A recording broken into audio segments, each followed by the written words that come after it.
Hello and welcome back to All Round Teaching.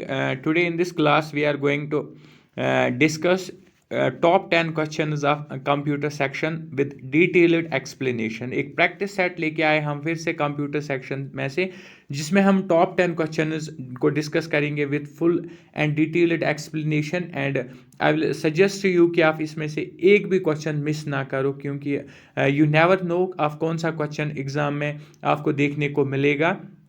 तो हर एक question जो है काफ़ी ज़्यादा रिसर्च और एनालिसिस करके JKSSB के लेटेस्ट पैटर्न को समझ के यहाँ पे मैंने लाया है और उसके साथ उस क्वेश्चन के नीचे पूरी डिटेल एक्सप्लेनेशन भी लाई है। सो सारे जो क्वेश्चन है बहुत ज़्यादा इंपॉर्टेंट है। सो आई विल सजेस्ट यू कि आप एक एक क्वेश्चन सारे क्वेश्चन अच्छे से देखो, अच्छे से याद रख पाओ उनको और डिटेल्ड एक्सप्लेनेशन भी समझो और देखो ताकि ये क्वेश्चन जब भी आपको एग्ज़ाम में दिखे आप आराम से कर पाओ। और ये जो क्वेश्चन इस सेक्शन में हम डिस्कस करने वाले हैं ये बहुत ही ज़्यादा इंपॉर्टेंट है आने वाले हर एक JKSSB एग्ज़ाम के लिए, whether we talk of female supervisor, patwari, junior assistant, 10th level posts या ग्रेजुएट लेवल पोस्ट्स की बात करें, सब के लिए जो है कंप्यूटर जो एक सिलेबस का एक हिस्सा है और ये वाला जो प्रैक्टिस सेट है बहुत ही ज़्यादा important. So I recommend you कि आप इस वीडियो को पूरा देखें, लास्ट तक देखें ताकि आप इस प्रैक्टिस सेट और आप इस क्लास का पूरा फ़ायदा उठा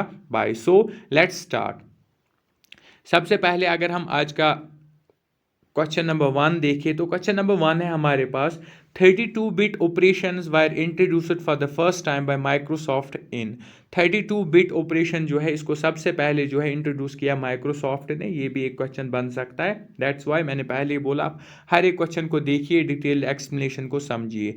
सबसे पहले माइक्रोसॉफ्ट ने 32-bit ऑपरेशंस को इंट्रोड्यूस किया, लेकिन इन कब किया, किस वाले वर्जन में किया, that's what we have to discuss here. अगर हम इसके राइट आंसर की बात करें तो राइट आंसर जो हमारे पास है वह है Windows 3.11। Option number C is the right answer. Windows 3.11 जो है उस वर्जन में माइक्रोसॉफ्ट ने 32-bit ऑपरेशन को इंट्रोड्यूस किया था। नाउ अगर हम इसकी थोड़ी सी एक्सप्लेनेशन देखें पूरा समझने के लिए, जो विंडोज़ 3.11 है इसको रिलीज़ किया गया था ऑन 8th ऑफ नवंबर 1993 और इसमें बहुत सारे फीचर्स को इम्प्रूव किया गया जो कि 3.1 वर्जन में नहीं थे या थे उतने अच्छे क्वालिटी के नहीं थे, उनको इम्प्रूव किया गया इस वर्जन में और ऐड भी किया गया बहुत सारे फीचर्स को। और उन फीचर्स में एक फीचर ये भी है 32-bit ऑपरेशन जिसको इंट्रोड्यूस किया गया था first time by the Microsoft in its version 3.11. So this was question number 1.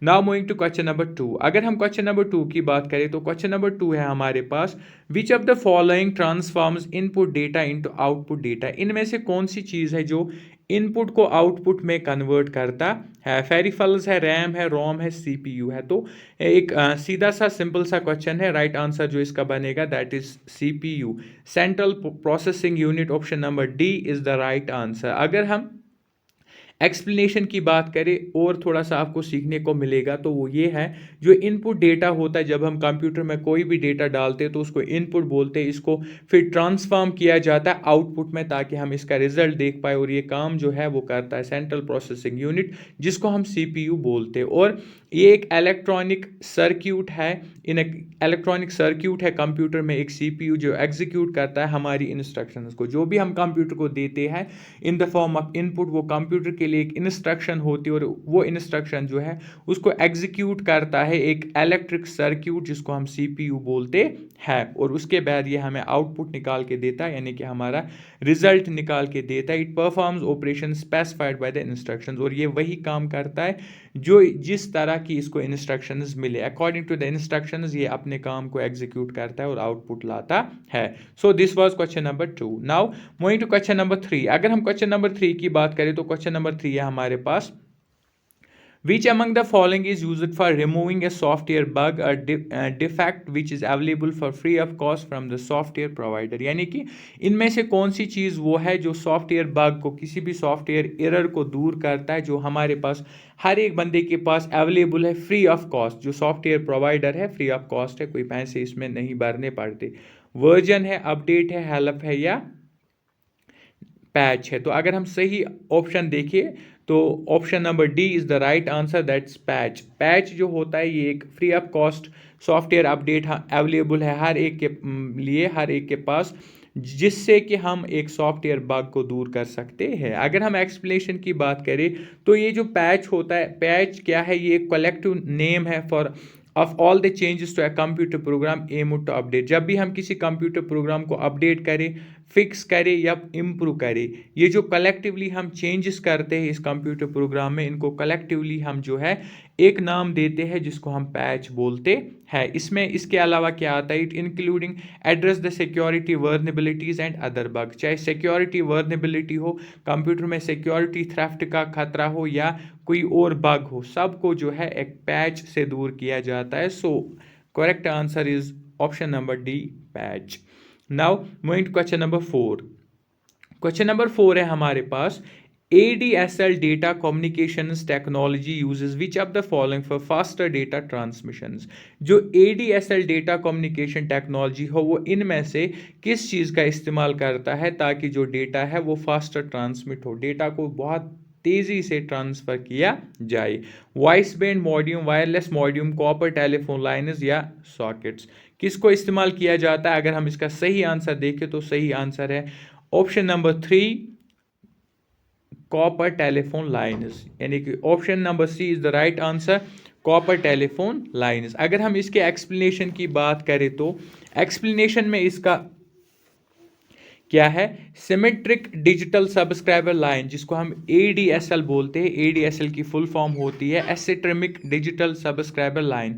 ये एक टाइप है डिजिटल सब्सक्राइबर लाइन का, DSL टेक्नोलॉजी का, जिससे क्या होता है, डेटा कम्युनिकेशन टेक्नोलॉजी यूज़ करती है और इससे क्या होता है, जो डेटा ट्रांसमिशन है वो फास्टर हो जाता है, यानी कि डेटा को बहुत तेज़ी से ट्रांसफ़र किया जाता है। और इसमें जो है यूज़ होता है कॉपर टेलीफोन लाइन्स का, जो कि एक than conventional voice band modem can provide. Conventional voice band modem इतना फास्टर ट्रांसमिशन नहीं दे सकता है जितना कि कॉपर टेलीफोन लाइन्स देती है।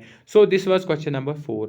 अब अगर हम क्वेश्चन नंबर 5 देखें तो क्वेश्चन नंबर 5 है हमारे पास, what are the components of the central processing unit. इनमें से कौन कौन सा हिस्सा सेंट्रल प्रोसेसिंग यूनिट का एक हिस्सा है, कौन कौन सा option, control unit, arithmetic, logic unit, memory.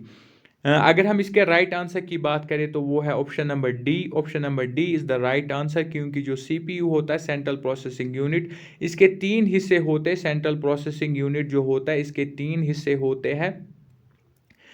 इस तरह से इसको हम 3 हिस्सों में बांटते हैं। एक को हम बोलते हैं CU, दूसरे को बोलते हैं हम ALU, तीसरे को बोलते हैं हम MU।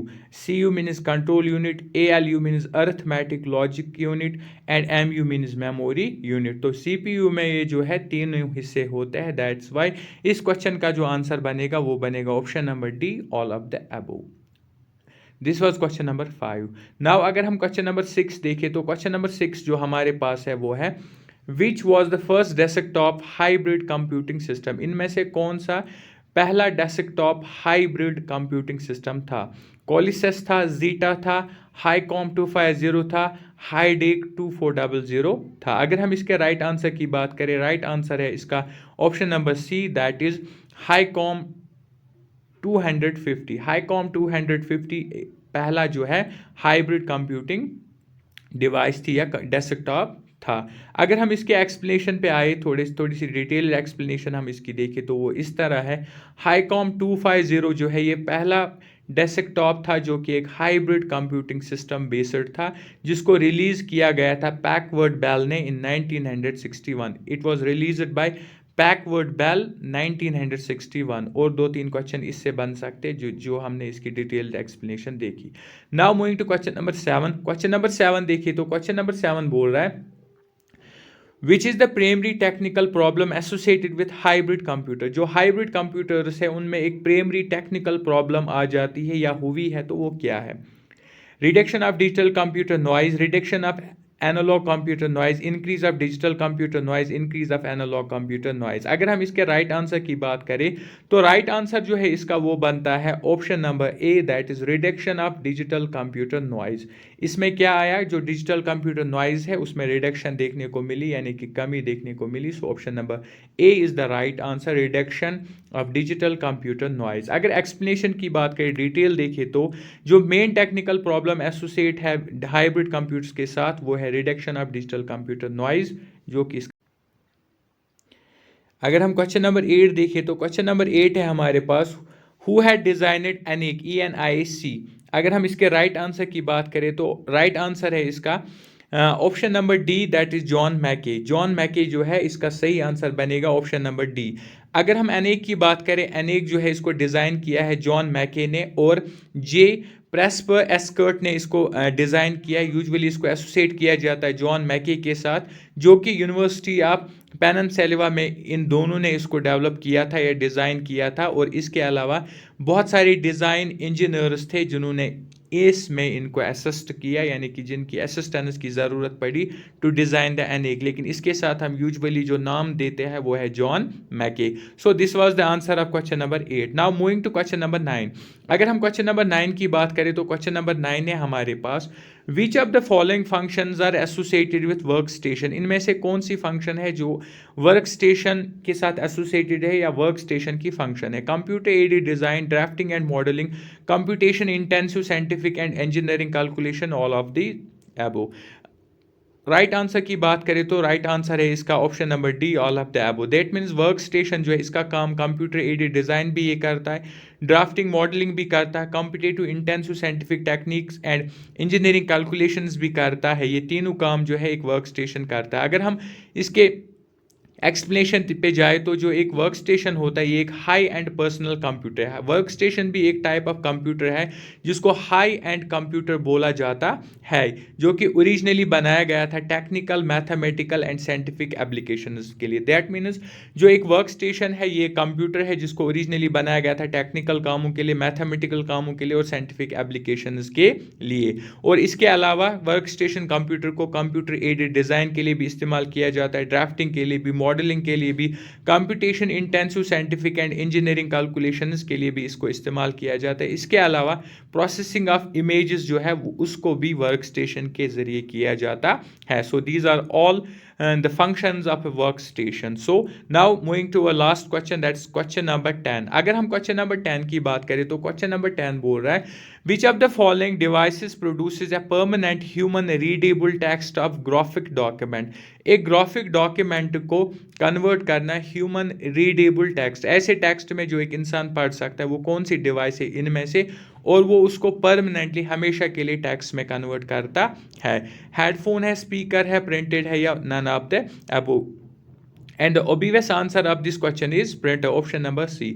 ऑप्शन नंबर सी जो है सही आंसर बनेगा इस क्वेश्चन का, दैट इज प्रिंटर जो है एक ग्राफिकल चीज़ को वो एक टेक्स्ट, ह्यूमन रीडेबल टेक्स्ट में कन्वर्ट करता है परमानेंटली, उसको हम वापस फिर ग्राफिक्स में कन्वर्ट नहीं कर सकते। प्रिंटर जो है एक ऐसी डिवाइस है जो ह्यूमन रीडेबल प्रेजेंटेशन बनाता है ग्राफिक्स का या टेक्स्ट का ऑन पेपर, यानी प्रिंटर से हम कोई भी चीज़ प्रिंट निकालते हैं, पेपर पे किसी भी टेक्स्ट को प्रिंट करते हैं जो हमेशा के लिए रहता है और उसको हम आराम से पढ़ सकते हैं, उसी को ह्यूमन रीडेबल रिप्रेजेंटेशन बोलते हैं। जो प्रिंटर होता है ये एक डिवाइस है जो एक्सेप्ट करता है टेक्स्ट भी और ग्राफिक को भी ये एक्सेप्ट करता है, और उसके बाद output from a computer and transfer the information to the paper. Computer से ये इन दोनों चीज़ों को एक्सेप्ट करता है और उसके बाद इन चीज़ों को ये ट्रांसफ़र करता है एक पेपर पे, यानी एक पेज पे इनको प्रिंट आउट निकाल के देता है, usually to the standard size of sheets. और जिस हिसाब से पेपर की शीट हो उसी साइज के हिसाब से प्रिंटर जो है एक टेक्स्ट को एक पेपर पे प्रिंट आउट देता है, बाहर निकालता है। So this was our question number 10 and the last question of today's session. और इसके अलावा अगर हम बात करें कंप्यूटर प्रैक्टिस सेट जो हमने लाया है बहुत ही ज़्यादा इंपॉर्टेंट है। बाकी जो जितने भी सिलेबस के सेगमेंट्स हैं सब पे हम 1 बाय 1 प्रैक्टिस सेट ला रहे हैं जिसमें हम बहुत ज़्यादा इंपॉर्टेंट क्वेश्चंस को डिस्कस कर रहे हैं। सो आई विल रिकमेंड यू कि आप सारे जो है प्रैक्टिस सेट, हर एक सिलेबस टॉपिक सेक्शन का प्रैक्टिस सेट ज़रूर अटैम्प्ट करें ताकि आप एग्ज़ाम से पहले आप एग्ज़ाम लाइक प्रिपरेशन कर पाओ और एग्ज़ाम लाइक एनवायरनमेंट अपने आप को दो, ताकि आप मेंटली भी पूरा एग्जाम के लिए खुद को तैयार कर पाओ. सो this was all for today. Do subscribe all round teaching, like and share also. Thank you, thanks a lot.